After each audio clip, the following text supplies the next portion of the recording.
I'm Tom. I'm doing Big Data and Financial Analysis Masters at Swansea Uni. I'm Michael. I'm doing Computer Science at Swansea Uni. And together in our spare time we have created GainApp. GainApp is a platform that allows people to save money at independent venues around Swansea. These venues can put offers on their off-peak times so they can get more foot through the door to earn more money when they're not. The uni has helped us because our initial idea we sort of tested at this competition where we won £250.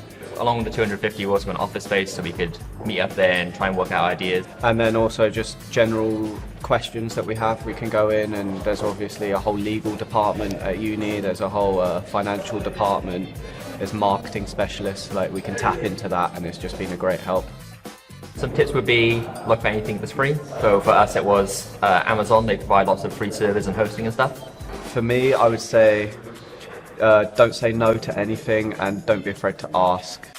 The future for us hopefully is we want to add 5 more cities around the UK within the next year or two, hopefully. So expansion and world domination.